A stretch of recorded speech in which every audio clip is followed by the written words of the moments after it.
الصلاة والسلام على رسوله محمد وآله وأصحابه أجمعين. أما بعد، دا سلسلة الفقه الجهادي دا درسن دا لړۍ روانه ده. په دې کې د ایمان بحث شروع چې بعضې احکام د ایمان هغه تیر شو.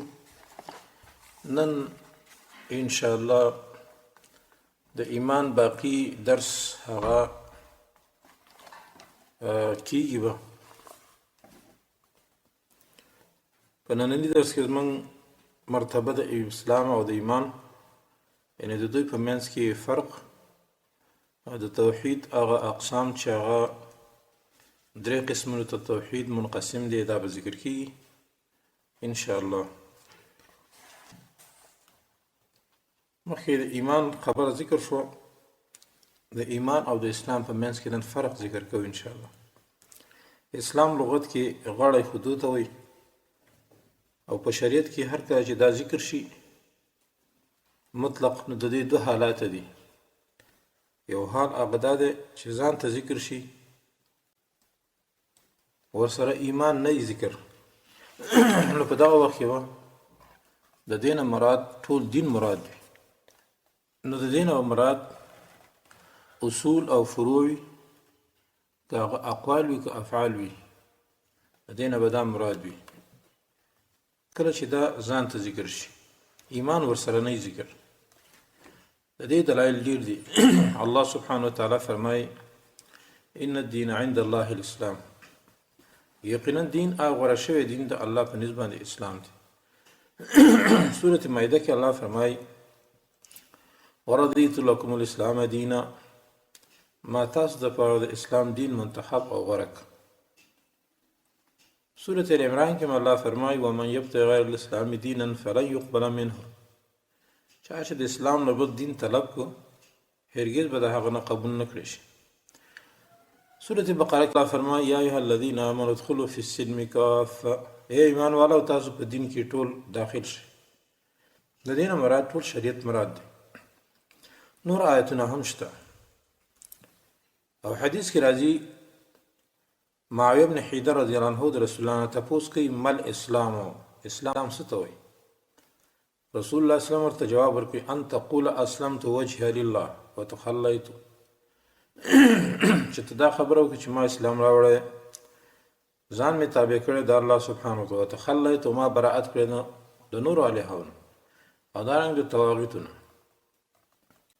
بل حدیث عمرو بن عباسه کې راځي یو سړی ویل یا رسول الله ما الاسلام، اسلام څه ته وایي؟ رسول الله صلی الله علیه وسلم ورته وایي ان یسلم قلبک لله عز وجل،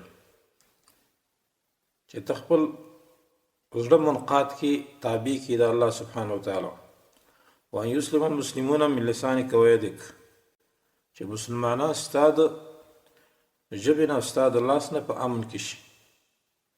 دا اسلام دی. نو بیا ورته فأی الاسلام افضل، بهترین اسلام کوم دی؟ رسول الله صلی الله علیه وسلم ورته الایمان، قال دا ایمان دی. بیا ورته وما الایمان، ایمان څه ته وایي؟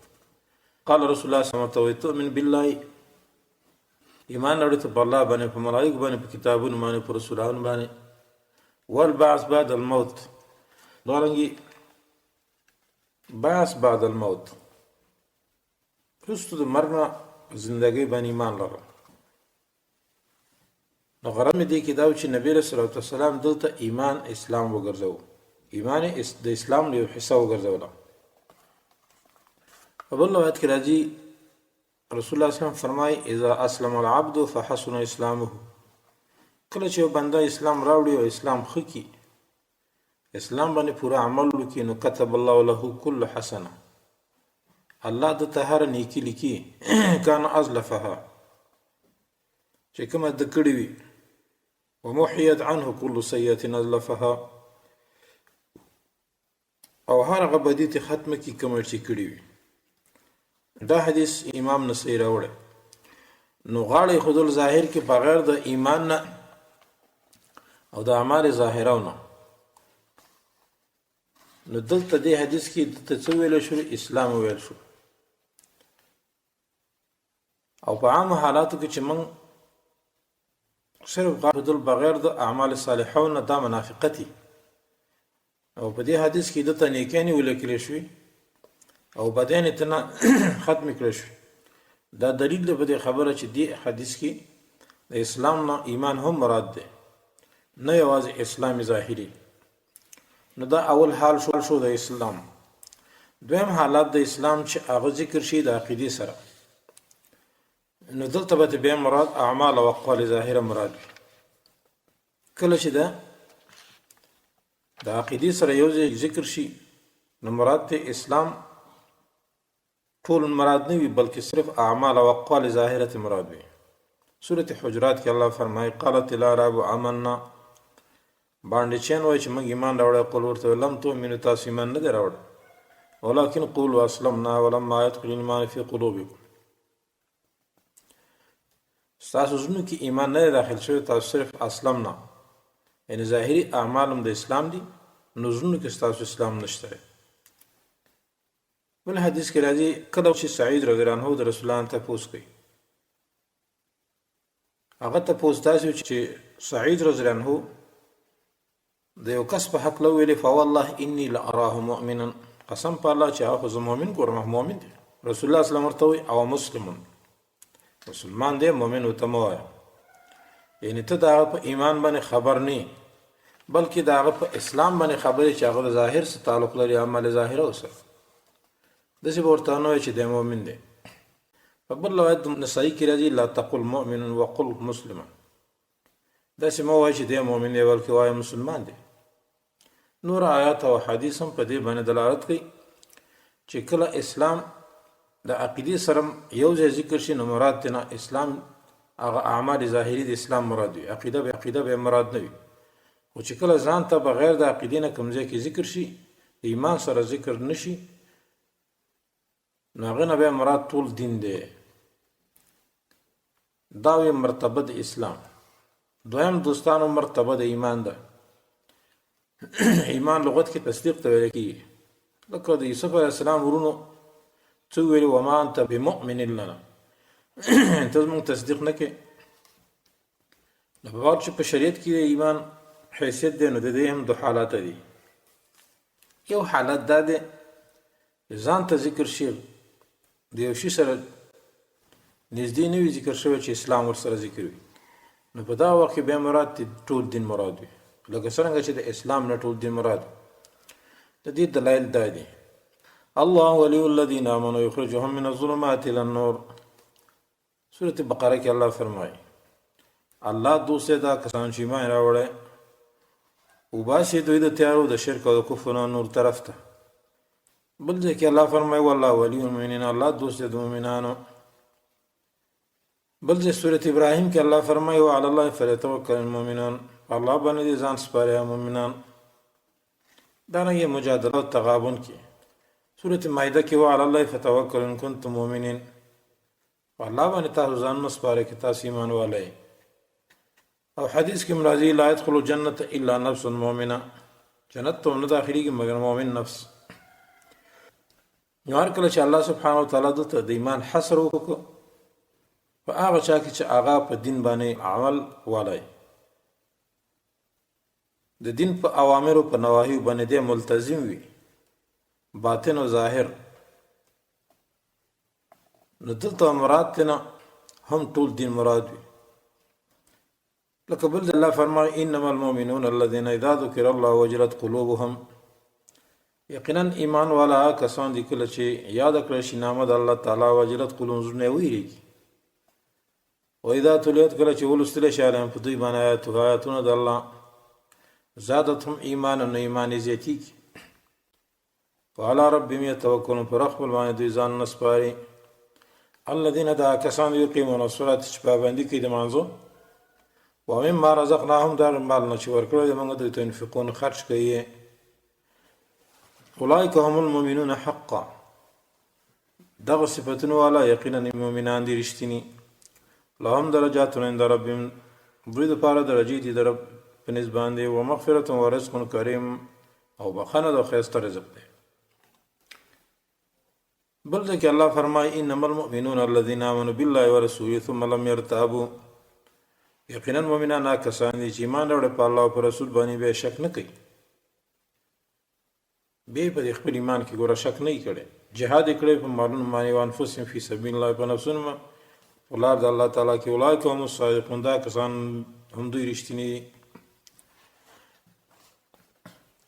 نور ډیر آیاتونه په باره کې شته لکه د سورة سجده آیات د سورة بقره اول آیه ذلك الكتاب لا ريب فيه هدى للمتقين الذين يؤمنون بالغيب ويقيمون الصلاة ومما رزقناهم ينفقون بل د سورة آل عمران آیات اوږد آیات دی وسارعوا إلى مغفرة من ربكم وجنة عرضها السماوات والأرض أعدت للمتقين الذين ينفقون في السراء والضراء سورة مؤمنون اول آیت قد افلح المؤمنون الذين هم في صلاتهم خاشعون نور آیاتونه ډیر دي په دې باره کې نو په دې آیتونو کې الله د ایمان تفسیر ذکر کړی دی چې دلته مراد ټول دین مراد دی په دې آیتونو کې او حدیث کې مرادي رسول الله صلی الله علیه وسلم فرمایي امرکم بالایمان بالله وحده امرکم تاسو ته په ایمان باندې په یو الله سره قال رسول الله صلی الله علیه وسلم به وی اتدرون ما ایمان بالله وحده ایمان بالله څه ته وی قالوا صحابه کرام عرض کوي الله ورسوله علم الله ورسول خو پوی دي رسول الله صلی الله علیه وسلم شهادت لا اله الا الله وان محمد رسول الله گواہی دې خبره چې نشته حاجت روا مشکل کشه حقدار بندګي صرف یو الله دی وان محمد رسول الله وبل په دې معنی چې محمد صلی الله علیه رسول دی و اقامت الصلاه پابندی د منځ و ایتاء زکات ورکول د زکات و صيام رمضان او ان تودوا من المغنم خمس بلدا چې تاسو به د غنیمت ته 15 مې سور کوي دې ته ایمان وایي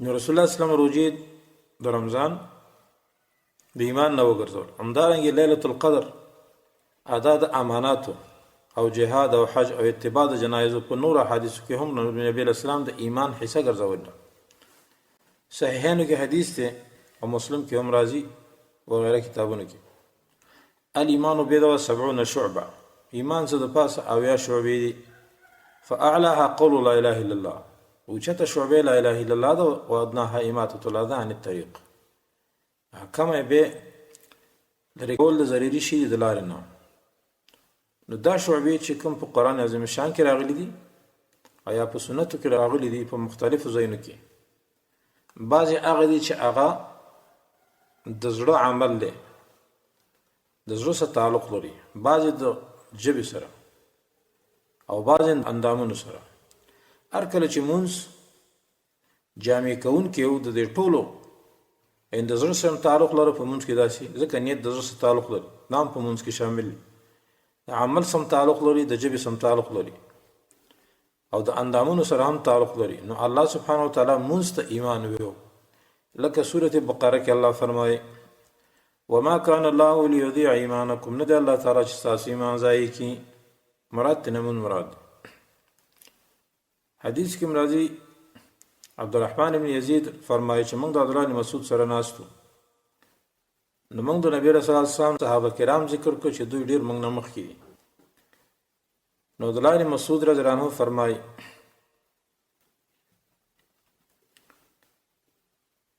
چې ګوره د نبی صلی الله علیه وسلم صحابه واقعي چې مخ کی دي ځکه د رسول الله صلی الله علیه وسلم کومه وینا چې به هغه بخکاره و چې بلیدله به ویل والذي لا اله غيره ما امن احد قط ایمانا افضل من ایمان بالغیب اچا ایمان نه دی راوړی بهترین ایمان د هغه نه چې ایمان چا په غیب باندې راوړی به د آیات د سورة بقره اول چې الف لام ذلک الکتاب لا ریب فیه تراهم المفلحون پوری غرض په دې کې چې د غیب باندې چا ایمان نه وړي دام بهترین کسان آیات او حدیث په دې باب کې ډیر زیات دي موږ صرف هغه ته اشاره وکړه لکه نو د دې وجنه سلف صالحین او زمونږ استاسي رحمهم الله جميعا د دې ټولو دا رای و او د قران او د حدیث نه اذا اخذ کړو چې ایمان عقیده ده قول دی او عمل ده او اعمال چې دي دا ټول داخلي په مسمى د ایمان کې چې امام شافعي رحمه الله اجماع د صحابه او د تابعینو نقل کړی ده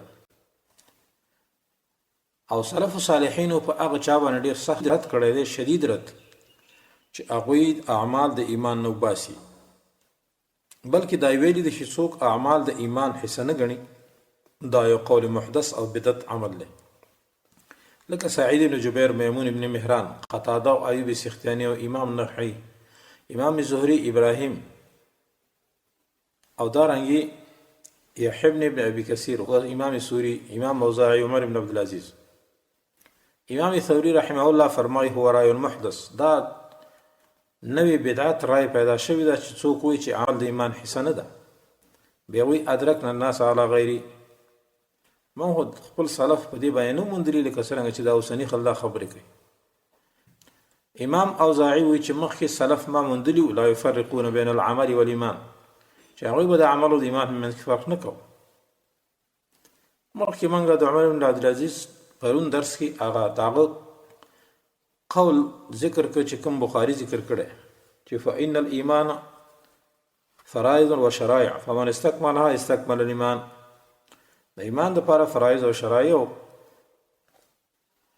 مستحبات دي، نو چا چې هغه پوره کړو نو ګویا ایمان یې پوره کړو. د دې وجه نه امام بخاري رحمه الله دا معنا مراد کړې ده په کتاب الایمان کې. لکه ځای په ځای به تاسې د بخاري هغه ابواب وګورئ نو هغه لیکلي دي باب امور الایمان، به هر باب تړي باب الصلات من الایمان، باب زکات من الایمان، باب الجهاد من الایمان، دا ټول اعمال دي کنه. باب حب الرسول من الایمان، بعض د زړونو سره تعلق لري، بعض د جوارح او د اندامونو سره تعلق لري. باب الحیا من الایمان، به وي باب قیام ليله القدر من الایمان، کله وي قیام رمضان من الایمان، صوم رمضان احتسابا من الایمان، اتباع الجنائز من الایمان، اداء الخمس من الایمان. امام نسائی هم دا سبابونه تړلي دي. امام ترمذی وفد عبد القیس ته باب تړلی، باب ما جاء فی اضافه الفرائض للایمان. نو د ائمه حدیث او د محدثین او د مفسرینو چې کوم بابونه تړلي دي دا معلومه مشهور دي. دوی ټولو په دې سره اراده د قصد په اهل بدع باندې کړې ده چې هغوی وایي چې ایمان صرف مجرد تصدیق ته وایي. د دې وجه نه په جهم بن صفوان باندې امام ابن قیم ډېر رد کړی چې هغه صرف دا وایي چې ایمان څه ته وایي المعرفة بالله فقط، صرف الله دې پېژنه بس بېغمه ګرځه.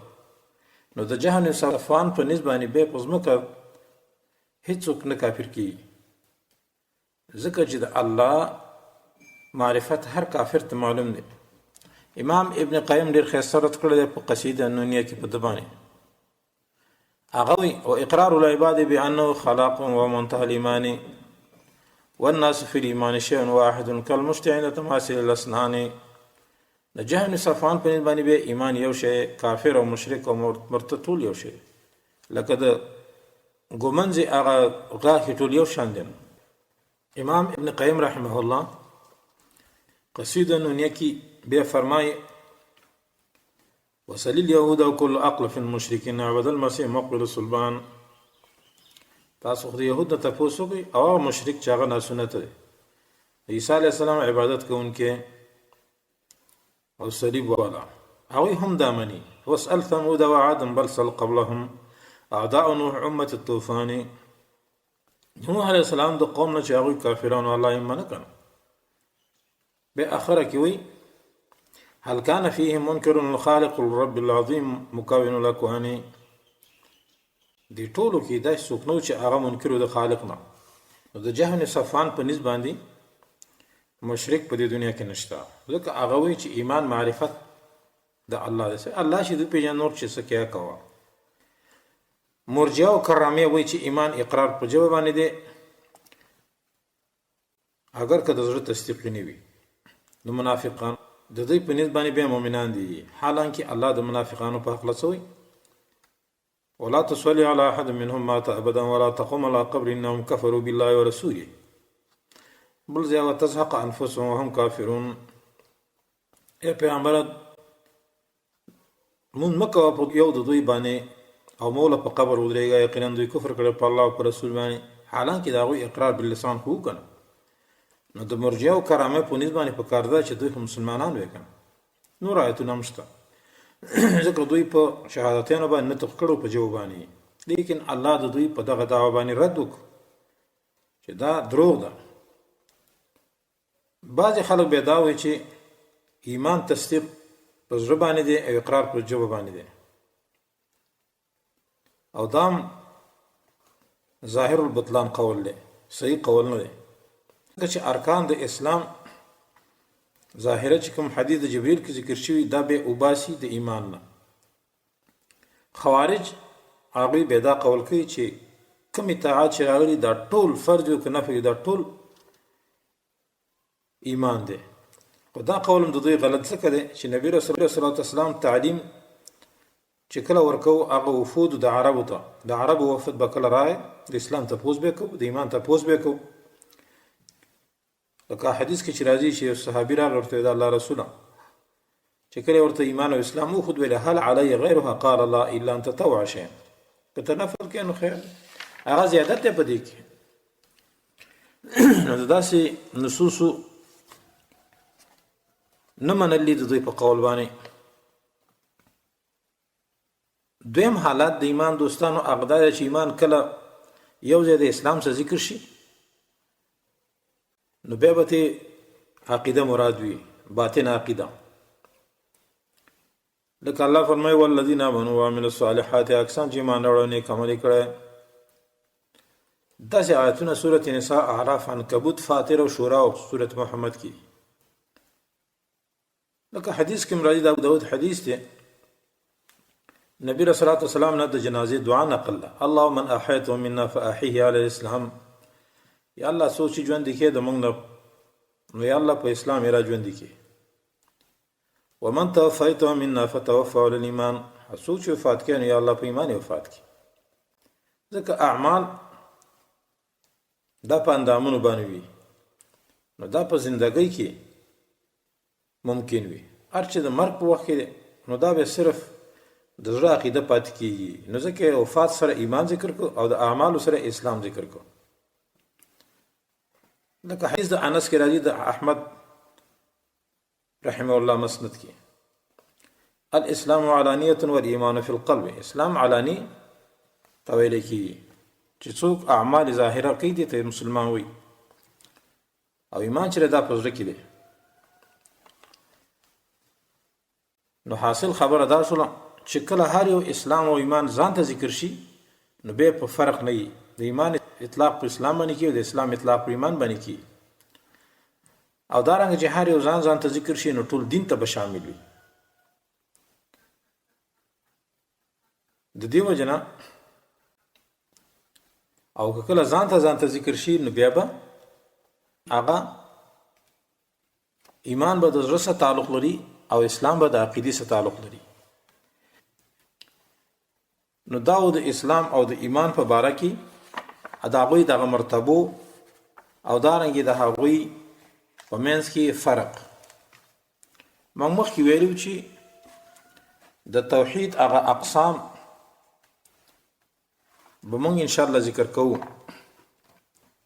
او بیا به د دې نه وروسته انشاءالله د اسلام ارکان چې کوم مونږ وغیره وغیره دا به ذکر کو. او د توحید اقسام چې کوم علماو استنباط د قرآن و سنت ته کړی، درې قسمه ته کړی. ځکه عبادت ته توحید ویل کېږي، ایمان ته توحید ویل کېږي. ځکه دا جګړه چې د انبیاو د هغوی د امتونو په منځ کې وه هغه په توحید او په عبادت کې وه. سورة النحل کې الله فرمایي ولقد بعثنا فی کل امة رسولا ان اعبدوا الله واجتنبوا الطاغوت، یقینا لېږلي موږ په هر امت کې پیغمبر او هغه ورته دا ویلو چې تاسو د یو الله عبادت وکړئ، د طاغوت نه اجتناب وکړئ. نو جګړه د انبیاء او د هغوی د امتونو په منځ کې په توحید کې وه. خو که په کوم توحید کې چې الله موږ توحید واضح کو، نو چې کله توحید واضح شي او په کوم توحید کې د هغوی جګړه وه نو د توحید تقسیم پکار دی. نو دا توحید بیا درې قسمه دی، یو توحید الربوبیت، توحید الالوهیت، توحید الاسماء والصفات. توحید الربوبیت هغه توحید دی چې انبیاء علیهم الصلاة والسلام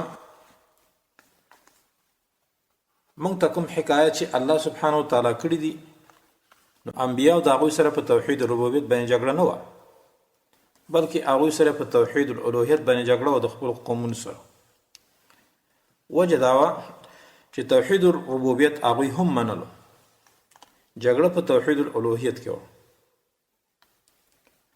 توحید الربوبیت دې ته وایي چې یو سړی اقرار کوي په دې باندې چې الله خالق دی رازق دی الله پیدا کوونکی د اسمانونو دی الله رزق ورکوي الله ژوندي کول کوي الله مړه کول کوي خالقیت او رازقیت یې مني لکه نن چې بعضې مبلغین صاحبان دا بیانوي الله ځمکې پیدا کړي او اسمانونه پیدا کړي دا کفار هم منل دا ولې بیانوي توحید الالوهیت کې جګړه ده دا بیان کړه دا مشرکینو د دین انکار هم نه کولو او نه د الله سره شریک جوړ کړو په دې کې بلکې دې باندې اقرار هم کول د دې دلایل واوره پخواني مشرکین هم په دې باندې قایل سورة زخرف کې الله فرمایي ولئن سألتم من خلقهم ليقولن الله دې مشرکین نه تاسو کې چې دوی چا پیدا کړی خامخا دوی به وایي چې الله دیم منله چې موږ الله پیدا کړی دیم منله چې اسمانونو او ځمکې چا پیدا کړي ولئن سألتم من خلق السماوات والأرض ليقولن خلقهن العزيز العليم که دوی نه تاسو کې چې اسمانونو او ځمکې چا پیدا کړي خامخا دوی به وایي چې هغه ذات پیدا کړ چې هغه زورور دی عالم دی د دې اقرار هم کوو چې رزق تاسو ته د اسمان او د ځمکې نه څوک درکوي ستاسو غوږونه او سترګې چا پیدا کړي نو دوی دا اقرار کوي چې الله دا کار کوي قل من يرزقكم من السماء والارض ام من يملك السماء والابصار ورته وایي څوک رزق درکوي د اسمان او د ځمکې نه او څوک مالک دی د غوږونو او د سترګو سورة یونس 1 نمبر آیات کې الله فرمایي فسيقولون الله نظر د چې دوی به الله فقل فلا تتقون ونه د شرک نه ځان نه ساتئ ګوره په دې باندې اقرار کوو اوسني مشرکین نه هغوی مشرکین د الله گویا کې ډیر منونکي وو اوس چې په غوږ باندې درشي غوږ بابا هم چېرته شته سخي صاحب جنډه جګېږي وایي دلته ړانده بنا کېږي هلکه د هغه مشرک ته هم ته غټ مشرک یې چې هغوی په دې اقرار کوو چې من یرزقکم من السماء والارض ام من یملک السمع والابصار د غوږونو او سترګو مالک څوک دی دوی اقرار کوو فسیقولون الله لیکن دی وایي نه وایي سخي صاحب کې ړانده رغېږي بنا کېږي دروغ وایي مشرکه دارنګه مشرکینو پخوانو دا اقرار هم کوو چې په دې ځمکه کې چې څه دي دا ټول د الله ملکیت دی دا نه د قطب په لاس کې دی نه د غوث په لاس کې دی نه د کبابا په لاس کې دی سورة المؤمنون کې الله فرمایي قل لمن الارض ومن فيها ان كنتم تعلمون سيقولون لله قل فلا تذكرون ورته وایي د چا د ځمکه واسه چې په دې ځمکه کې دی دا ملکیت د چا دی سيقولون دوی بزرګ دی چې ویل الله د الله دی وګوره دلته مې اقرار وکړو بلکې دا اقرار هم کوو چې دا اوس ځمکو و اسمانونو او د عرش رب څوک دی هغوی په دې باندې اقرار کوونکي چې دا د الله دی قل من رب السماوات السبع ورب العرش العظیم سيقولون لله ورته وایي څوک دی رب د اسمانونو د او هغه عرش چې هغه لوی دی د هغې رب څوک دی زر دی چې دوی به وایي لله د الله یقول فلا تتقون ولې ځان نه ساتي د شرک نه قل من بيده ملكوت كل شيء وهو يجير ولا يجار عليه ورته د چا په لاس کې بادشاہي د هر شي ده ګوره په دې باندې مې اقرار کوو چې د هر شي ملکیت د الله سره وهو يجير الله پناه ورکوي ولا يجار عليه هغه ته څوک پناه نشي ورکولی ان کنتم تعلمون که تاسې پوهېږئ سيقولون لله زر چې دوی به وایي د الله دی قل فانا تسحرون چېرته اوړئ تاسې فرعون ته نه ګورې سره د دې نه چې د الوهیت دعوه هم کړې وه او ډېره قبیحه دعوه یې کړې وه او ډېر غلط نطق هم په دې باره کې استعمال کړی نو الله سبحانه وتعالی د ده نه حکایت کوي د موسی علیه السلام د ژبې وګوره نو دم دا اقرار کړو چې او الا رب السماوات والارض بصائر ابلیس لعین وګوره انی اخاف الله رب العالمین یقینا زه یریږم د رب العالمین نه سورة مائده کې الله فرمایي دیم معنا رب بما اغویتنی، یا الله چې زه تا ګمراه کړم، سورة حجر کې. بیا وی ربي فانزني، یا الله ما ته مهلت راکا. نو دا ټولې منل. نو هر مشرک په دې باندې اقرار کوونکی چې الله خالق دی، پیدا کوونکی د اسمانونو د ځمکو دی، او د دوی بل رازق نشته. د دې وجه انبیاء علیهم السلام په دوی باندې دلیل ونیو چې افمن یخلق کمن لا یخلق، آیا هغه څوک چې پیدا کولی شي داسې کیدی شي په دغه چا په شان باندې چې هغه پیدا کول نشي کولی. سورة حج کې الله فرمایي ان الذين تدعون من دون الله لا يخلقوا ذبابا ولو اجتمعوا له، یقینا کسان چې تاسو ته مدد شوی سوا د الله نه بل چاته، دوی خو یو مچ هم نشي پیدا کولی ظالمان، اگر که ټول لا جمع شي. نو اهل شرک ټول په دې باندې اقرار کوونکي او چې دې نه انکار نه کوو. غرض مې دې کې دا چې دې ته وایي توحید الربوبیت، چې د دین اعراض هیڅ چا نه کړی او نه د دین انکار کړی. نو د دې په وجه باندې د مشرکینو سره د خپل انبیاء علیهم السلام جګړه نه و. جګړه اصل کې په دې باندې و چې ګوره تاسو توحید الالوهیت منئ، او توحید الالوهیت څه ته ویل کېږي؟ الله یو ګڼل په افعالو د عبادو کې، توحید الله بافعال العباد. توحید الالوهیت الله په د الوهیت په کارونو کې یو ګڼل، لکه دعا شوله، را مدد شوه، نظر شو، قربانی شوله، خوف یره، امید ساتل، ځان سپارل یره، او دارنګي رجوع کول. په دې ټولو کې یو الله ته اوازونه کول، الله ته غاړه ایښودل، دې ته توحید الالوهیت. د دې وجه نه جګړه په دې کې وه د انبیاء علیهم السلام او د قومونو وي. لکه چاته چې را مدد شوی نو خاص یو الله ته وایي وقال ربکم ادعوني استجب لکم ان الذين يستكبرون عن عبادتي سيدخلون جهنم داخرين. وای رب ستاسې ادعوني، ما بلئ یم ما ته آواز کوئ. دې آیت ته سوچ وکړئ، دې نه دې ویلي چې ادعو رسولی یا رسولی، یا زما پیغمبر را وغواړئ، یا زما پیغمبرانو ته آواز کوئ، یا ادعو اولیای یا باباګانو ته آواز کوئ. نه، ادعوني، ما ته آواز کوئ.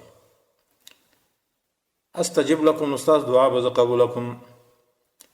او بیا ډېر سخت تهدید ذکر کړی، ان الذین یقینا کسان یستکبرون عن عبادتي، زما د را مدد شنه کبر کوي، لوی کوي، بل چاته آواز کوي، پیر بابا ته، جیړي بابا ته، پلانی بابا ته، سيدخلون جهنم داخرین، زره چې دوی به جهنم ته ذلیل داخل شي.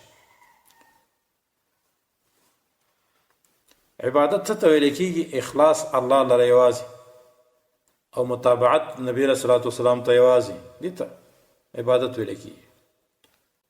وان المساجد لله فلا تدعوا مع الله احدا، دې ټولو کې دا ذکر شوی. وما ارسلنا من قبلك من رسول الا نوحي اليه انه لا اله الا انا فاعبدون. نه دی لېږل ستانه وړاندې موږ هېڅ یو پیغمبر موږ هغه ته وحي کړی ده په دې باندې چې لا اله الا انا، نشته حقدار د بندګۍ مګر زه یم، فاعبدون، نو زما عبادت کوئ. بل الله فرمایي قل ان کنتم تحبون الله فاتبعوني، که تاسو غواړئ چې د الله سره محبت وکړئ نو زما تابعداري وکړئ.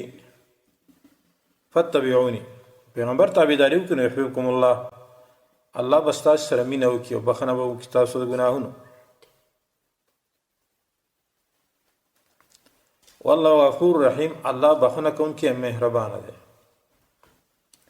دې ته توحید الالوهیت. دا انبیاء علیهم السلام چې جګړه کوله د خپل قومونو سره په دې باندې کوله، هغوی دا نه منل. د دې وجه نه هر امت ته چې کوم نبی راغلی دی، اول هغوی توحید الالوهیت طلب ته کړی چې ګوره دا ومنئ.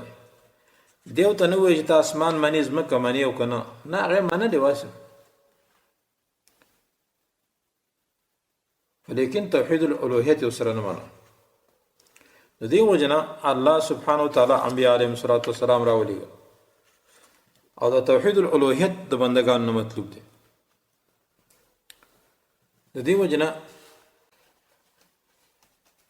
الله سبحانه وتعالی سورة النمل کې فرمایي الله خير عما يشركون عما خلق السماوات والارض انزل لكم من السماء ماء فانبتنا به حدائق ذات بهجه.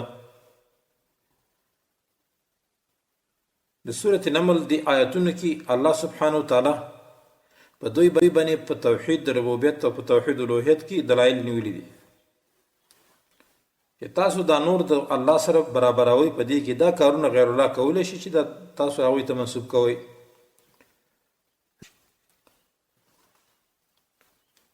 نو توحید الالوهیت کې دغه مشرکین د انبیاو سره چی شو مشت په غریوانو، نو ځکه الله انبیا علیهم الصلاۃ والسلام راولېږل دوی ته.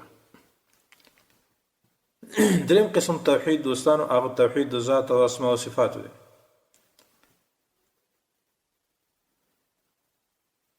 چې کوم الله سبحانه وتعالی ځان د پاره کوم نمونه او صفات په قران عظیم شان کې یا د نبی صلی الله علیه وسلم په حدیثو کې ځان ته ثابت کړی دي، نو هغه د اثبات، او چې کومې نفي کړي هغه موږ نفي کوو. دا د سلف عقیده.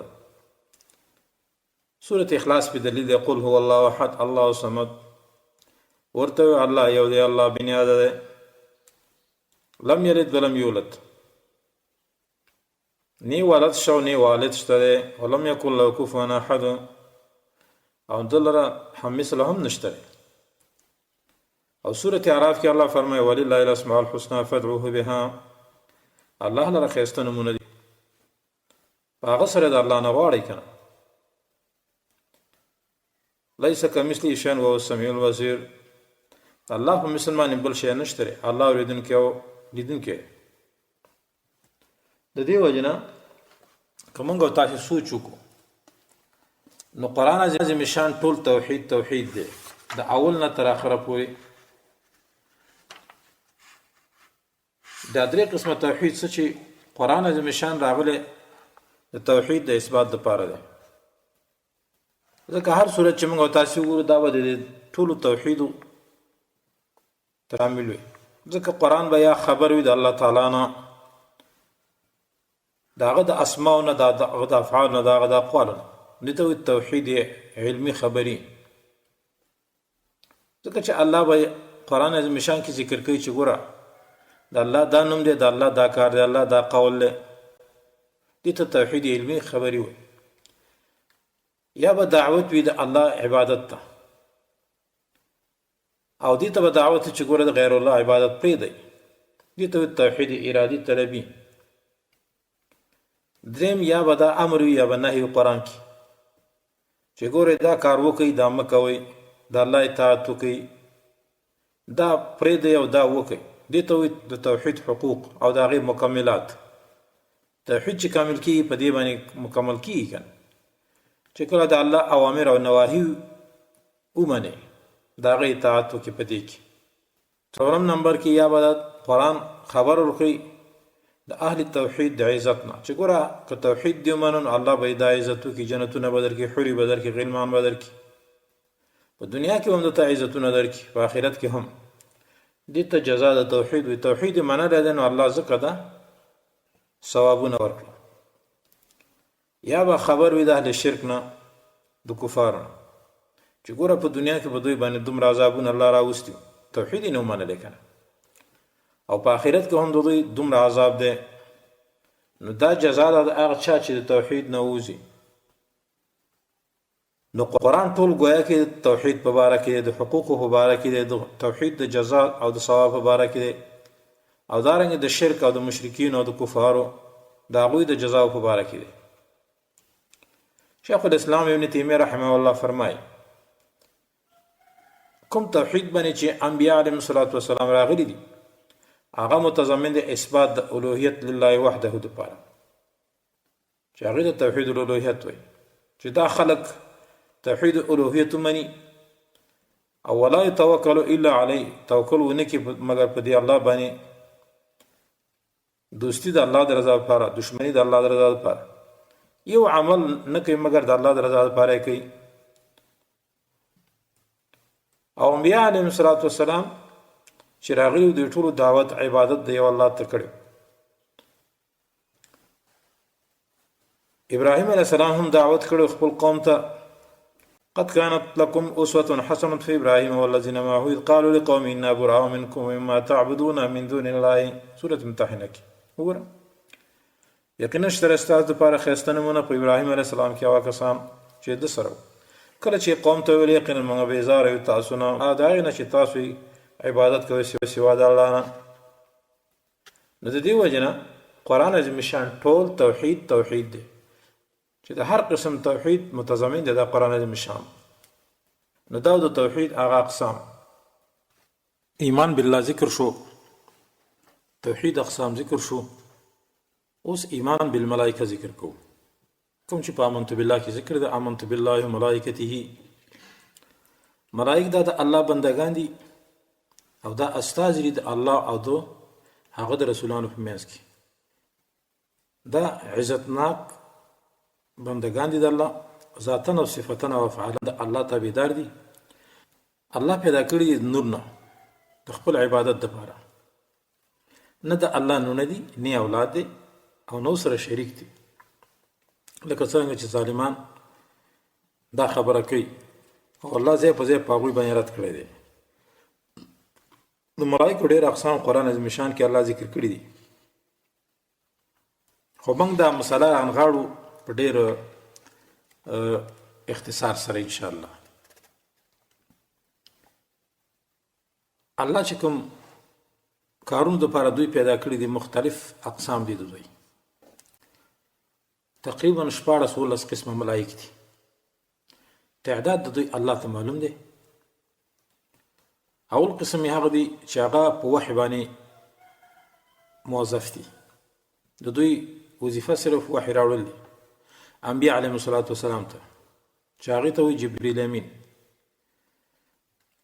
او په سورة بقره کې د جبریل ذکر شته من کان عدوا لجبریل فانه نزل على قلبك باذن الله د جبریل چې څوک دشمن نو دی د الله دشمن دی ځکه چې جبریل دا قرآن ستا په زړه باندې نازل کړی سورة شعراء کې الله فرمایي نزل به الروح الامین سورة النحل کې الله فرمایي قل نزله الروح القدس من ربك بالحق إذ إن هو إلا وحي يوحى علمه شديد القوى ذو مرة فاستوى وهو بالأفق الأعلى ثم دنا فتدلى فكان قاب قوسين أو أدنى سورة النجم کې الله فرمایي جبريل په حق راځي حدیث کې راځي رسول الله صلی الله علیه وسلم په خپل صورت باندې ولید په خپل شکل باندې په ابتح مقام کې چې دا هغه شپږ سوه وزرې وي چې د اسمان دا کنارې پټې کړې وي به د معراج په شپه باندې ولیدو ولقد رآه نظرة أخرى عند سدرة المنتهى عندها جنة المأوى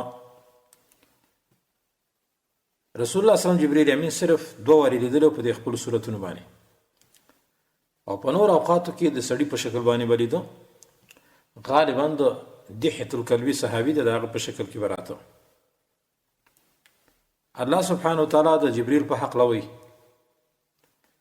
انه لقول رسول کریم ذي قوة عند ذي العرش مكين مطاع ثم امين ډېر امانتدار ملائک دي او حدیث کې راځي نبی رسول الله والسلام فرمای ويكون اول من يرفع راسه جبريل اول بسر روچت کې جبريل په ورځ قیامت کې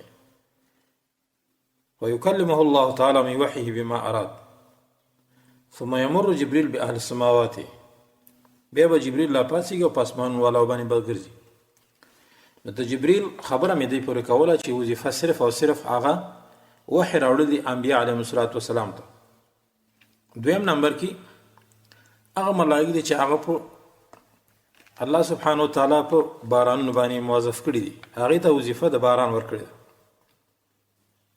چې هغه ته میکائیل علیه السلام وایي د دم ډېر اوچته منظره اوچته درجه او اوچت شان دی د الله په نسبت باندې د دوی لپاره نور خدمتګاران شته هغه دا کارونه کوي د دوی په امر باندې بادونه را لیږي وریځې را لیږي لکه څنګه د الله خوښه شي بعضې اثارو کې هم داسې راځي چې د اسمان نه یو څاڅکی راغورځېږي ما من قطرة تنزل من السماء الا ومعها ملك يقرها في موضعها من الارض هغه څاڅکی راوړي په خپل ځای باندې غورځي حدیث د طبرانی کې راځي رسول الله جبريل ته ویل علی ای شیء میکائیل، میکائیل په څه شي باندې موظف ده؟ قال جبريل ته علی النبات والقطر، په نباتاتو باندې، په دې بوټو باندې، په دې بارانونو باندې. بل حدیث کې راځي نبی رسول الله صلی الله علیه وسلم جبريل ته ویل ما لی لم ارى میکائیل ضاحکا قط، میکائیل ما د سره په خندا لیدل نه. نو هغه ویلي ما ضحک میکائیل من خلقت النار عیاذا بالله، چې اور پیدا شوی دی میکائیل نه دی خندلی. نو دا دویم قسم ملائکه. دریم قسم ملائکه هغه چې هغه په شپېلۍ باندې موظف ده، د هغه وظیفه شپېلۍ کې چې کله پوکې وکړي، 3 پوکې دي په شپېلۍ کې د الله په امر باندې. اول ته نفخة الفزعیه ده، دویم ته نفخة الصعق وایي، دویم که بېهوشه شي، دریم کې به راپاڅېږي.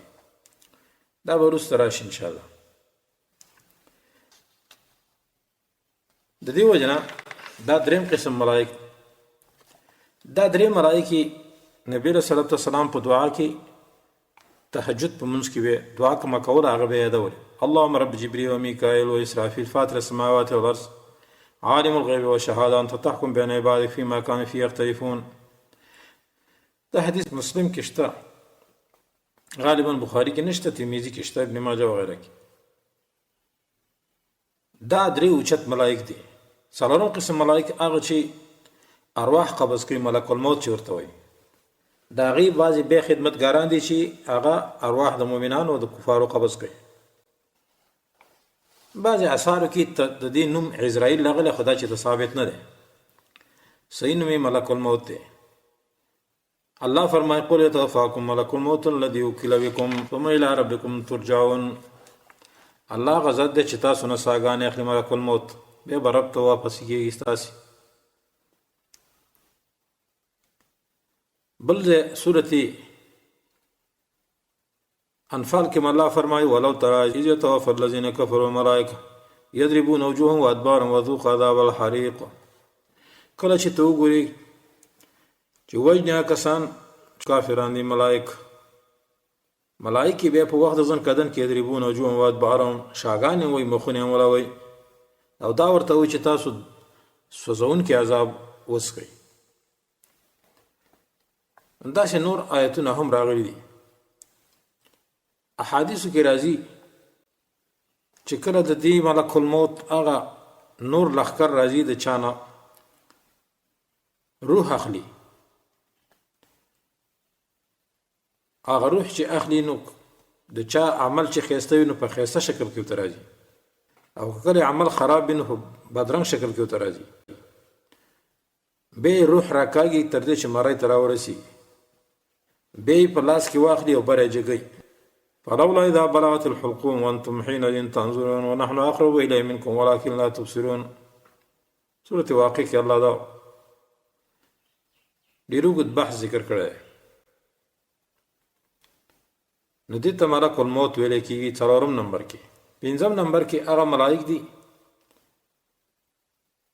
چې د انسان ساتلو لپاره الله مقرر کړي، په کور کې، په خوب کې، په یخه کې، په ټولو حالاتو کې مخکې رستو کېږي دي.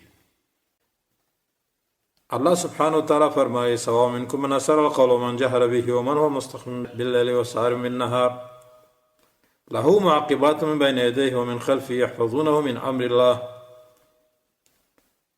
دي ته معقبات ویل کېږي، مخکې رستو دي، د بنده حفاظت کوي. يحفظونه من امر الله.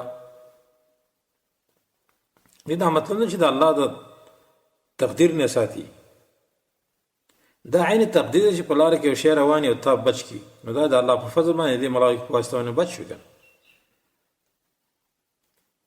بل ځای الله فرمایي قل من یکلؤکم باللیل والنهار من الرحمن. څوک ساتي په شپه ورځ کې د الله نه. ملائکه د باندې مسلط کړي دي، مقرر دي تاسو د ضروري شیانو نه بچ کړئ. سپی په لاره کې راشي، زناور راشي، الله اوچت دی د بندګانو د پاسه او را لېږلي په تاسو باندې حفظه ملائکې. عبدالله بن عباس په اول آیت کې وایي له معقبات من بین یدیه ومن خلفه یحفظونه من امر الله، یحفظونه من امر الله، والمعقبات من الله هم الملائکه. وای دا ملائک دي يحفظونه من بین یدیه ومن خلفه چې مخکې رستو دي. واذا جاء قدر الله تعالی خلوا عنه وای کله چې د الله تقدیر راشي دا سړی مړ کیږي نو دا ملائک دي رستو شي. مجاهد رحمه الله فرمای ما من عبد الا له ملك موكل بحفظه في النوم ويقظته من الجن والهوام. هیڅ یو بنده نشته مگر هغه د پاره داسې ملائک ده چې حفاظت کوي په خوب کې او په یخه کې د جناتو نو د انسانانو نو د نور موزل او حشرات. فما من حشم یاتی الا قال له الملك وراءك. و هیڅ شي نوی مگر چې راشي دته ضروري شی او تراشي نو دا ملائکه ته وراءك رستو شه الا شيء اذن الله له فيه فيصيبه مگر هغه شی چې الله دا اذن کړی وي نو هغه ته رسیږي. ذلك ملائکه رستو شي. قل ما يخلقكم بالليل والنهار من الرحمن. ابن كثير وي من الرحمن معنى بدل الرحمن. یا الله تاسو حفاظت د شپې او د ورځې او دا حفاظت د لپاره څه کې په ملائکه باندې کوي. دا 5 نمبر کې دغه ملائک دي. 6 نمبر کې بعضی ملائک داسې دي چې هغه په عمل د بنده باندې د خیر او د شر مسلط دي. هغه لیکي هغه د کرامن کاتبین وي. دا مخکینو ته شامل دي. ويرسل علیکم حفظا. بل الله فرمای بلا او رسولنا لديهم یكتبون. بلکې زمونږه ملائک د دې څخه دی لیکل کوي. سورة قاف کې الله فرمای اذ يتلقى المطلق یعنی عن اليمين وعن الشمال قائد. یعنی په خي او چپ اوګه باندې تو ملائک دي. ما يلفظ من قول الا لديه رقيب عتيد. چې دخلنا کوم قول باسي مگر دغه دو ملائک دي هغه لیکي. د خي طرف والا نه کینی لیکي او د چپ طرف والا بدني لیکي. سورة انفطار کې الله د دوی تذکرہ کړی دا. وان علیکم لحافظین کراما کاتبین یعلمون ما تفعلون. یقینا په تاسو باندې دو ملائک دي چې کراما کاتبین نوم دي. یعلمون ما تفعلون. یعلمون معنا یكتبون ما تفعلون لیکي او چې تاسو کوم فعل کوئ. دین علم مراد نه ده ځکه علم خصوصیت د الله ده. ملائکه په غیب نو یكتبون ما تفعلون. هغه آیات تبلاش او رسولنا لديهم یكتبون. او حدیث کې مرادی نبی صلی الله علیه وسلم فرمای یو سړی به یو خبره کوي د الله د رضا مندۍ دته به دا ګمان نه کیږي چې دا به کوم اندازې ته ورسیږي لیکن الله بابا په دغه وجبانې د رضا مندۍ ورکی. یو سړی به داسې کلمه وکړي د الله د نافرمانی دته به دا ګمان نه وي چې دا دومره خرابه کلمه ده نو الله د لپاره ګناه ولیکي تر هغه چې د الله سره د ملاقات وکړي. او حدیث د ابو امامه باهلی رضی الله عنه کې راځي رسول الله صلی الله علیه وسلم فرمایي چې کاتب الحسنات علی یمین الرجل وکاتب السیئات علی یسار الرجل. نیکه چې لیکي دا په خي طرف باندې ناشتي وي او بدین چې لیکي دا په چپ طرف د انسان باندې وي. او دا کاتب الحسنات چې دا امیر علی کاتب السیئات د خي اوږي والا ملائک چې دا د امیر د چپ طرف ملائکه. فإذا عمل حسنة كتبها من صاحب اليمين 10. الله څومره فضل دی الله. کله چې د انسان یو نیکی وکړي نو خي طرف والا هغه لس ولیکي او که چېرته بدي وکړي دا سړی دا صاحب اليمين صاحب شمال ته وایي دعه پرېږده 7 ساعات لعله يسبح او يستغفر.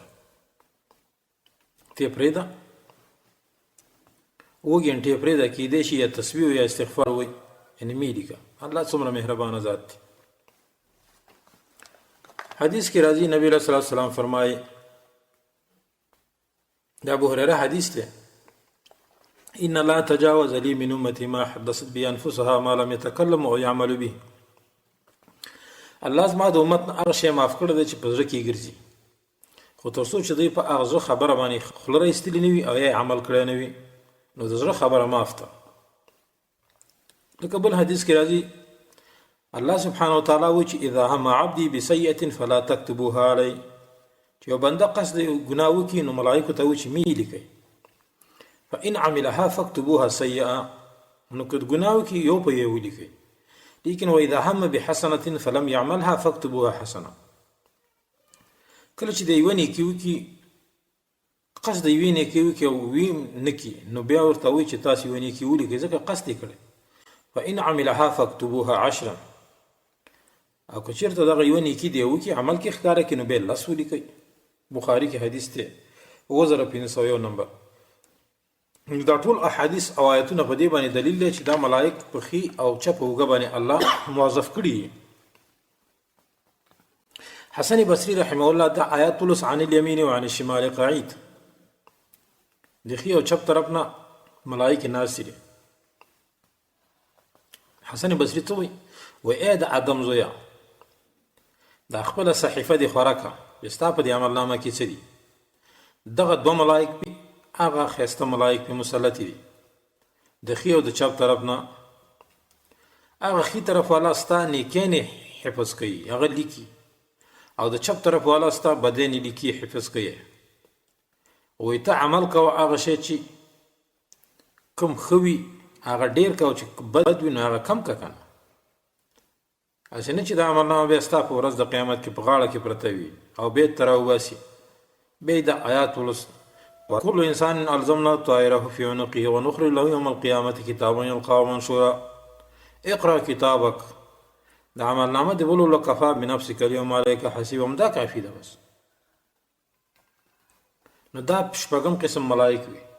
اووم قسم ملائک هغه دي چې هغه په قبر باندې مسلط وي هغه ته نکیر او منکر وي.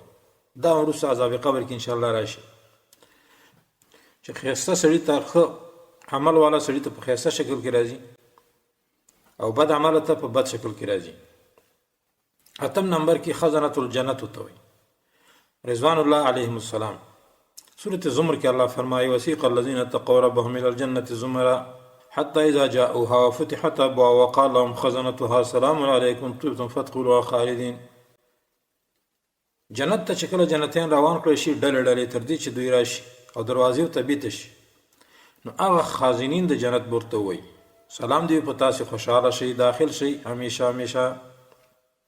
نو سورة الرعد کې الله فرمایي يدخلون علیهم من کل باب سلام علیکم بما صبرتم فنعم عقبى الدار والملائکة يدخلون علیهم من کل باب. دا هغه ملائک دي خزنة الجنت چې ورته وایي. دا اتم قسم دی. نهم قسم مبشرون د مؤمنان لپاره چې زیری ورکوي په وخت د وفات کې او په قیامت کې هم. ان الذين قالوا ربنا الله ثم استقاموا تتنزل عليهم الملائكه الا تخافوا ولا تحزنوا وابشروا بالجنه التي كنتم توعدون. سورة فصلت کې الله فرمایي یقینا کسان چې وایي رب زموږ یو الله دی ثم استقاموا بیا به د توحید باندې تر اخره ټینګ پاتې شي ملائک به ورځي راځي او دا به ورته وایي چې مه غمجن کېږئ په هغه جنت باندې تاسو موږ زیری درکوو چې کوم تاسو سره وعده کېدی شي نحن اولیاءکم فی الحیاة الدنیا و فی الآخرة. نو دا هغه ملائک دي چې هغه مؤمنانو ته زیری ورکوي په وخت د وفات کې په ورځ د قیامت کې. لسم نمبر کې دوستانو هغه خزنة جهنم دي عیاذا بالله. دې ته زبانیه هم وایي. د دوی مشران 19 مشران دي چې مشر ته مالک ویل کېږي. سورة زمر کې الله فرمایي وسیق الذين كفروا الى جهنم زمرا حتى اذا جاءوها فتحت ابوابها وقال لهم خزنتها الم ياتكم رسول منكم يتلون عليكم آيات ربكم وينذرونكم لقاء يومكم هذا. کفار به جهنم ته ډلې ډلې روان کړی شي تر دې چې د دروازو ته راشي نو دغه خازنین د جهنم به ورته وایي آیا تاسو ته انبیا نه راغلي چې تاسو ته زموږ آیتونه لوستل او تاسو ته یره درکړې وه د ملاقات د دې ورځې؟ هغه به ورته قالو بلا. بل ځای کې سورة غافر کې الله فرمایي وقال الذين في النار لخزنة جهنم ادعوا ربكم يخفف عنا يوم من العذاب. جهنم کې به خزنة جهنم ته دا خلک ووایي کفار چې دعا وکړئ د رب ستاسو نه چې موږ ته یو ورځ د عذاب نه لږ کم کړي. هغوی به ورته وایي اولم تکن تأتیکم رسلکم بالبینات ولې تاسو ته انبیا نو راغلي په واضح دلایل باندې؟ قالوا بلا فدعوا وما دعاء الكافرين الا في ضلال. ولې نو راغلي؟ دوی به ورته وایي چې نه، کار څومره دعاګانې وکړي دعا د کافر عبس ته نه قبلېږي دلته. او سورة التحریم کې الله فرمایا ایها الذین آمنوا قوا انفسکم واهلیکم نارا وقودها الناس والحجارة عليها ملائکة غلاظ شداد لا يعصون الله ما امرهم ويفعلون ما يؤمرون. اے ایمان والاو تاسو ځانونه بچ کړئ، خپل بال بچم بچ کړئ د هغې اور نه چې د هغې خشاک ګوره خلق او کاڼي دي، هغه کاڼي چې زیرتونه کې ځان باندې مخي، دا به ګوره په ورځ د قیامت کې په جهنم کې غورځولی کېږي، ځکه دا د نفع د نقصان په نیت باندې استعمال شوي. خلکو ته به ښودلی کېږي چې ګوره دا هېڅ هم نشي کولی. داسې اور چې هغې باندې داسې ملایک دي چې سخت زړه والا دي، سخت دریځه دي، ګوره د الله نافرماني نه کوي چې الله ته کوم امر کوي، هغه کار کوي چې ورته امر کېدی شي. تعداد یې هم راغلی دی. وما ادراک ما سقر. سقر څه ته وایي؟ تا ته څه پته ده؟ لا تبقي ولا تذر لواحة للبشر علیها 19. ډېر آیتونو کې د دې تذکره هم شته.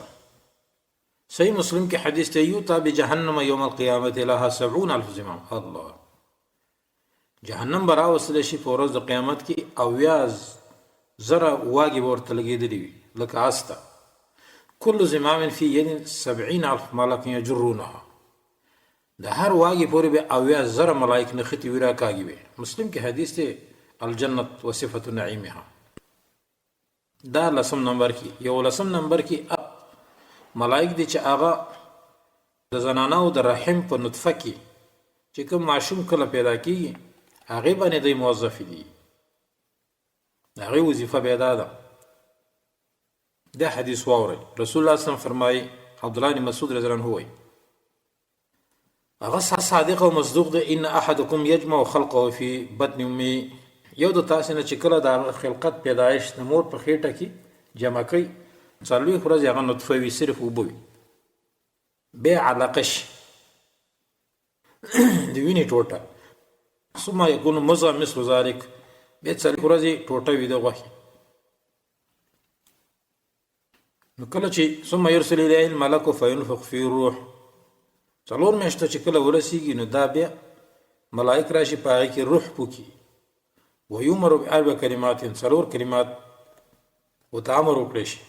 اول دا چې یکتب رزقه، رزق یې ولیکلی شي، اجل یې ولیکلی شي، عمل یې ولیکلی شي چې دا به دا کارونه کوي.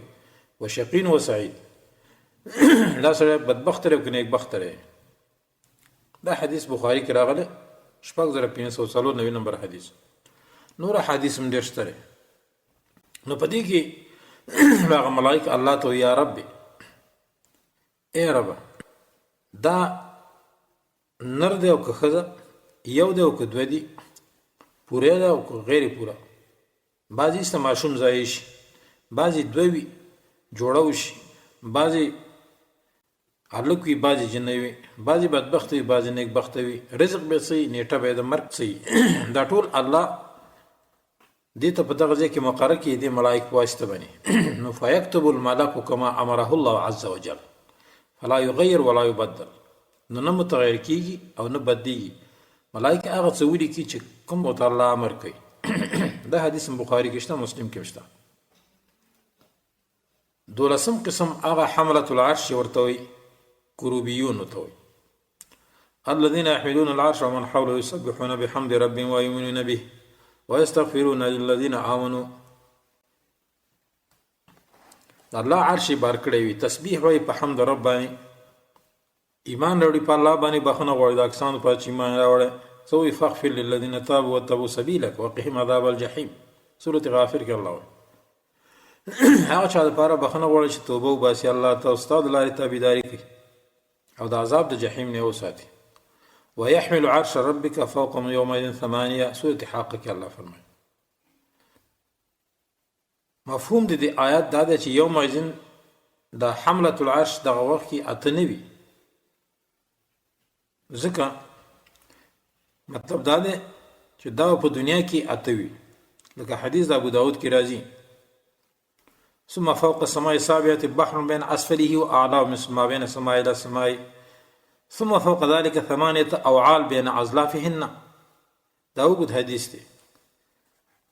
نو دا 12 نمبر کې دا ملائک د عرش ملائک دي چې عرش بار کړی وي او دې ته کروبین و ابن عباس وی دا اته دي. 14 نمبر کې هغه ملائک چې هغه سیاحون وته وي مجالس د ذکر ګوري چې چرته څوک درس کوي هغه ځای کې دوی کینی نور ته आवाज کوي چې حلم الى حاجتکم تاسو حاجت پوره شو رامن ډکې دادي.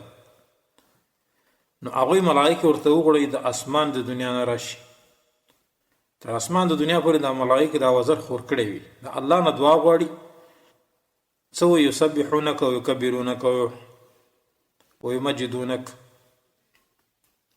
او دا هغه حدیث کې د اشاره شوی د رسول الله صلی الله علیه وسلم فرمایي کوم چې مسلم راوړي مجتمع قوم في بيت من بيوت الله يتلون كتاب الله ويتدارسونه بينهم الا نزلت عليهم السكينه وغشيتهم الرحمه. نجمه کې یو قوم په یو کور د کورون د الله کې چې دوی د الله کتاب لولي درس کوي مگر هغه باندې سکینه نازلېږي او رحمت کی پټي ملائکی پټي رحمت کی او یادای الله دوی په هغه مجلس کې چې دا غسخه ملائکه مېس کې دوی تذکرہ کوي. ابو هريره حدیث دی. نو دا 14 نمبر کې 14 نمبر ملائک هغه دي چې هغه په غرون باندې مسلط دي.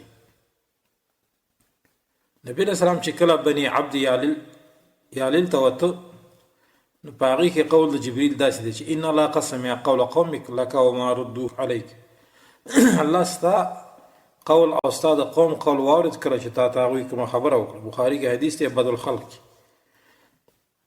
او بیا ورته جبريل لاغ ورته ویل کستا خو خشي دا دواړه غرونه په راکینو لاسنا مرتوي چې نه لعل الله يخرج من اصلاب من يعبد الله لا يشرك به شيئا. اې دې چې دوی په اولاده کې دا څوک پیدا شي چې هغه موحدین وي اوس یې مو وجه دا هغه ملائک دي. په 9 نمبر کې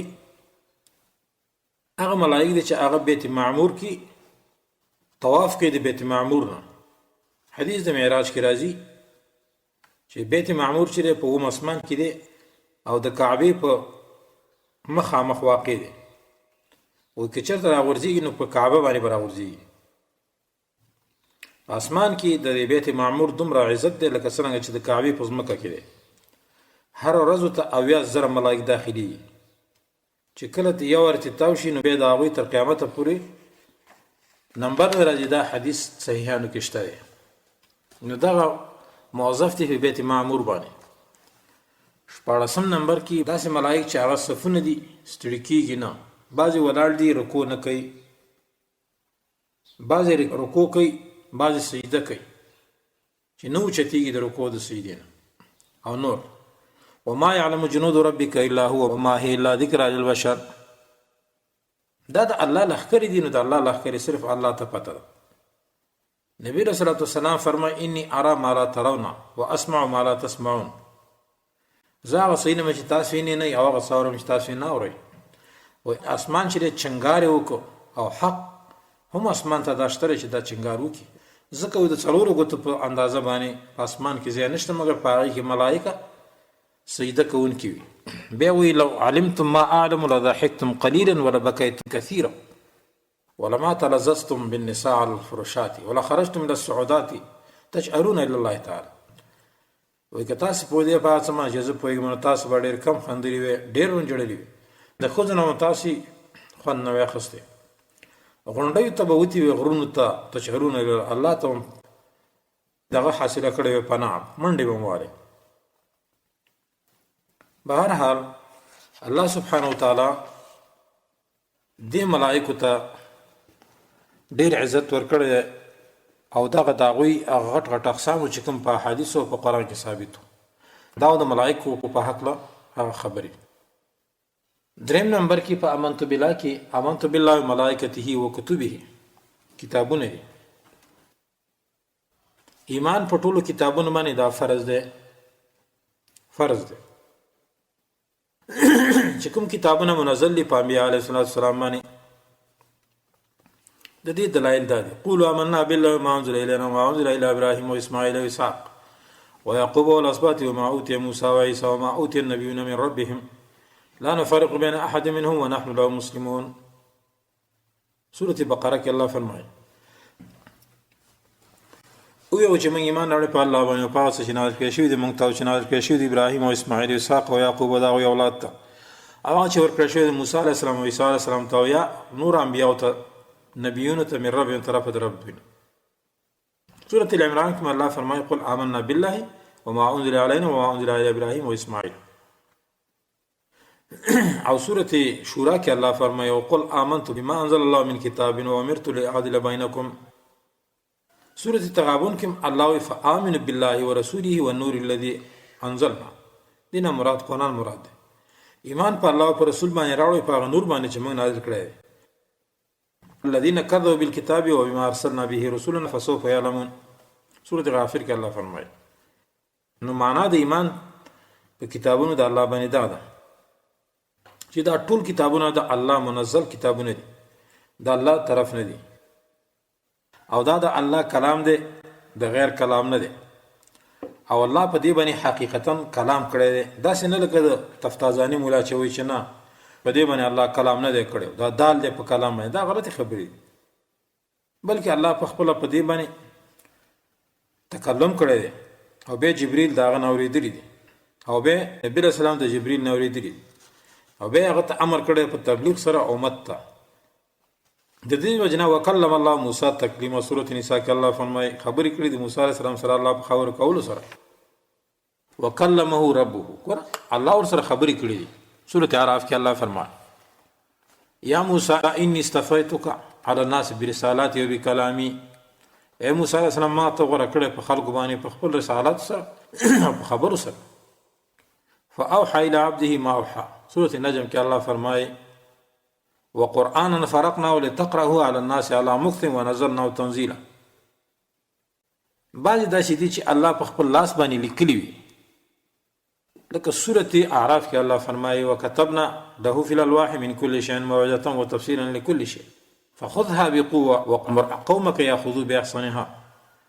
وكتبنا له في الألواح، الله د تخطيط موسی علیه السلام په خپل لاس باندې لیکلي.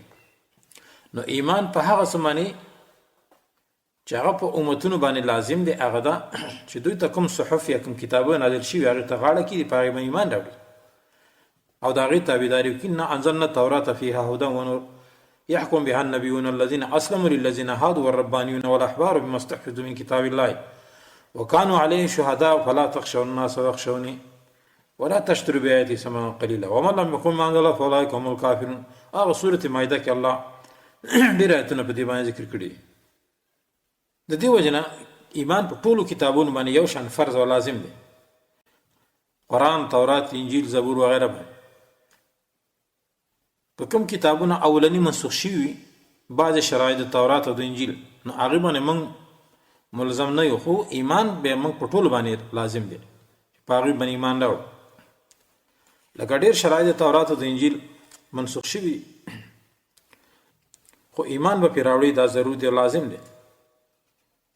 قرآن عظیم شان کې بعضې آیتونه منسوخ دي، ناسخ او منسوخ علما په دې باندې پوهېږي، خو ایمان پې لازم دی.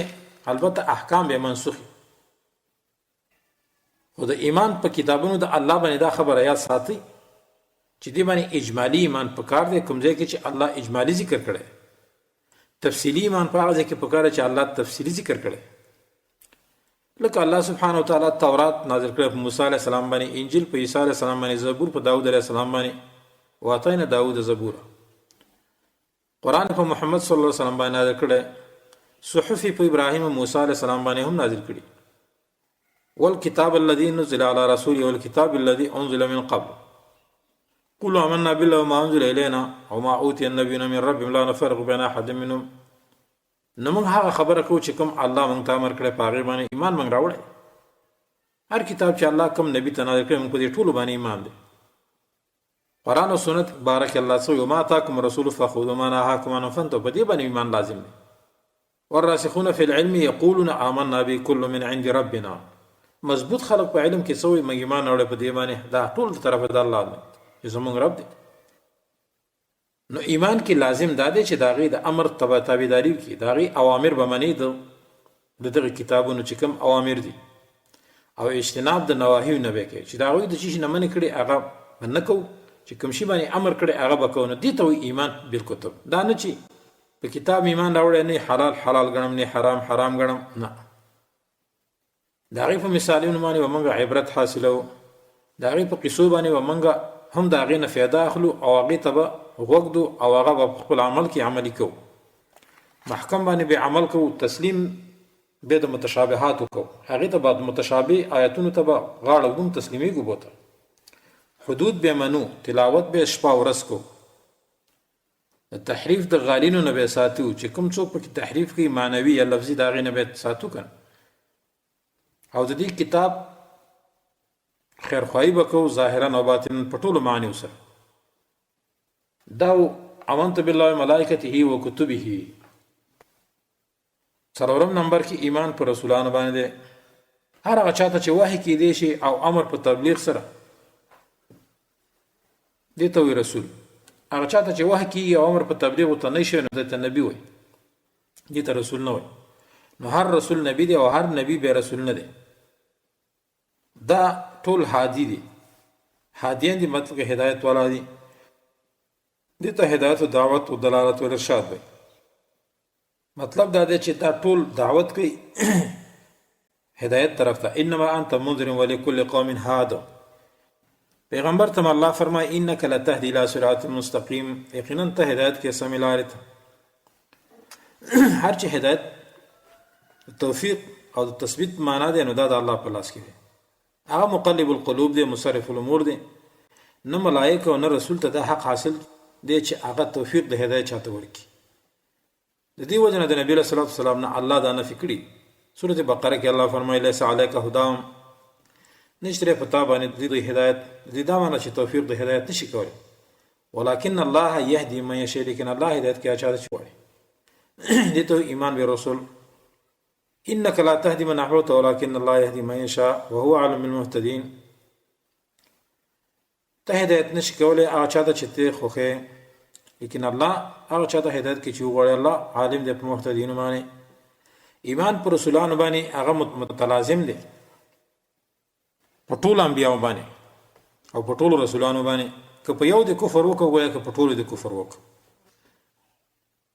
او په یو باندې ایمان لازم دی په ټول انبیاء باندې آمن الرسول بما انزل اليه من ربه والمؤمنون كل آمن بالله وملائكته وكتبه ورسوله لا نفرق بين احد من رسله وقالوا سمعنا واطعنا غفرانك ربنا واليك المصير پیغمبر ایمان راوړل په امر چې ته نازل شوی دی ربنا والمؤمنون كل آمن بالله مؤمنان هم ایمان پر الله باندې راوړل ملائکه راوړل کتابونو دي ټول ایمان مؤمنانو چې راوړل په الله باندې په ملائکه باندې په کتابونو په رسولانو باندې فرق موږ نه کوو په هیڅ یو کس د رسولانو کې چې په دې ایمان راوړو په دې نه راوړو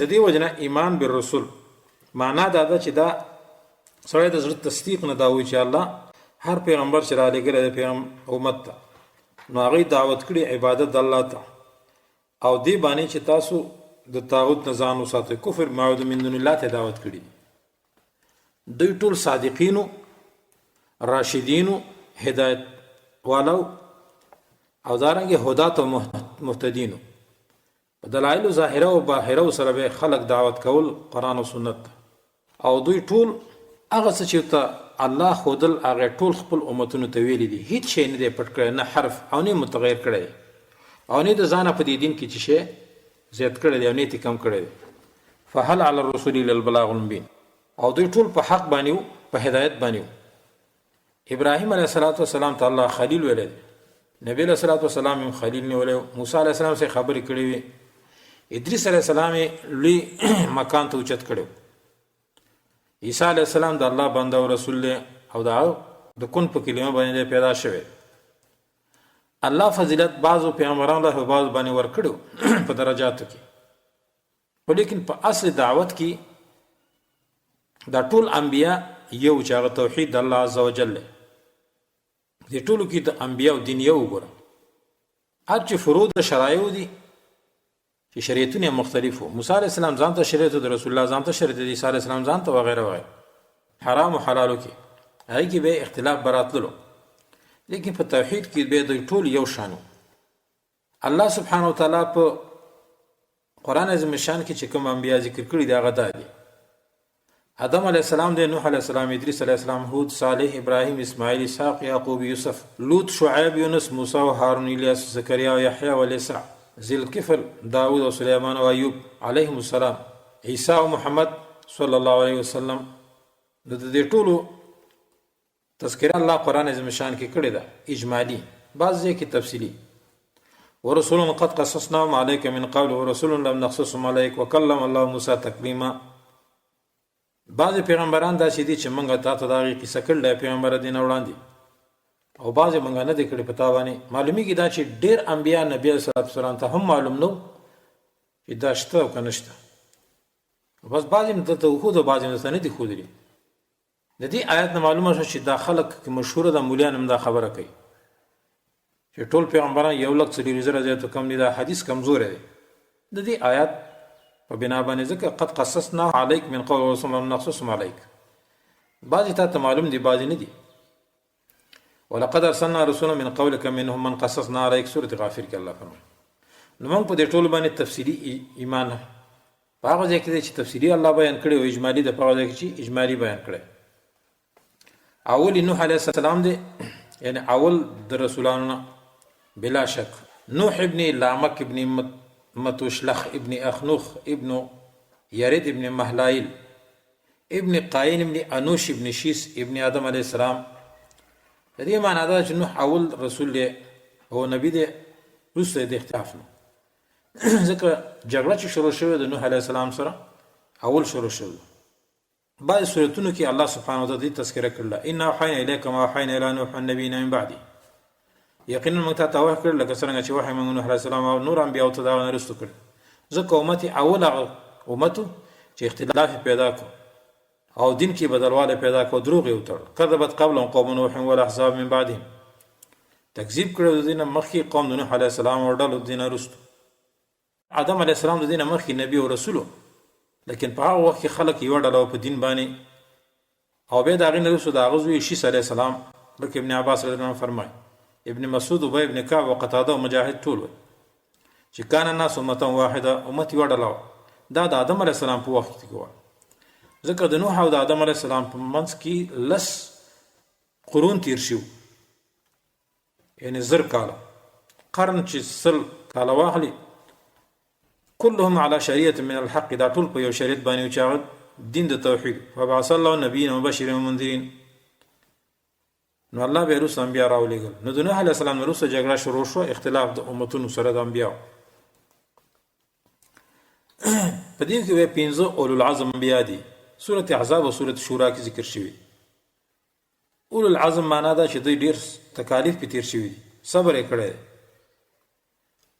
هغه ذکر شوی دي: وإذا أخذنا من النبيين ميثاقهم من قوم نوح وإبراهيم وموسى وعيسى وابن مريم، سورة احزاب. کله چې موږ واخصه د انبیاونه وعده د دوی او ستان او د نوح علیه السلام، ابراهیم او موسی او عیسی ابن مریم علیهم السلام، وعده د ټول انبیاونه اخذ را خدای ذکر کړ دا 15 چې اول محمد صلی الله علیه وسلم چې د خاتم الرسل دی، خاتم الانبیاء دی. نوح علیه السلام چې د فاتح دی، اول شروع د کړی ده، اول قوم سره اختلاف کې دی مخکې شو. ابراهیم موسی او عیسی علیه السلام د دې وجنه په سورۃ شورا کې دا الله تعالی سبحانه وتعالی دا ذکر کړی. او دی 15 انبیاء علیهم السلام ته د آدم علیه السلام نه وروسته د شفاعت هغه رجوع هم خلق کوي. ډیرو کې حدیث دی بخاری کې الله فرمایي: وإذا أخذنا من النبيين ميثاقهم منكم من نوح. ابو هريره د رسول الله روایت کې په دې آیات کې چې رسول الله صلی الله علیه وسلم كنت اول النبیین فی الخلق واخر فی البعث فبدا بی قبلهم. وإذا اول د انبیاء او پیدایش کې واخر فی البعث، اخر و پاسېږي ما رستو. دا اولو العزم 15 انبیاء دي. دا قول ابن عباس او د قتاده او د ډیرو فقهاو دي. او د دې وجنه مشهور دا 15 انبیاء دي چې دې ته اولو العزم وایي.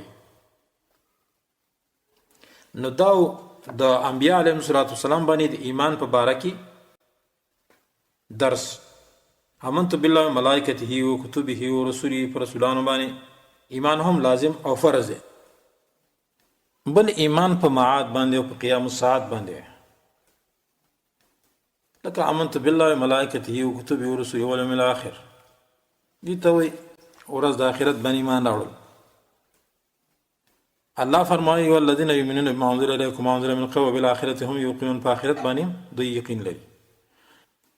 یا ایها الذین آمنوا انفقوا مما رزقناکم من قبل ان یأتی یوم لا بیع فیه ولا خلة ولا شفاعة والکافرون هم الظالمون. ډیر آیتونه په دې باندې دي، خاص کر د قرآن عظیم شان لستنی آیتونه چې په هغې کې ایمان بالآخره دا لازم ګرځولی چې ایمان بالآخره څوک ونه لري هغه کافر دی په ډیرو نصوصو قرآنیو باندې او باس بعد الموت باندې. د دې وجه نه دا لازم دی. حدیث جبریل کې راځي اخبرني عن الصادق قال ما المسؤول عنها بأعلم من السائل.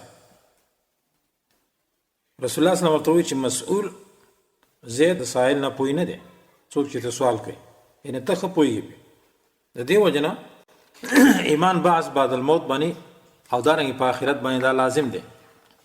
ځکه په آمنت بالله کې چې ذکر شوی دی او په دې باندې هیڅ خبر نه دی سوا د الله نه. حدیث کې راځي یو سړی راغی رسول الله ته، دا الله رسول مته ساعت قائمه، قیامت به کله قایمي.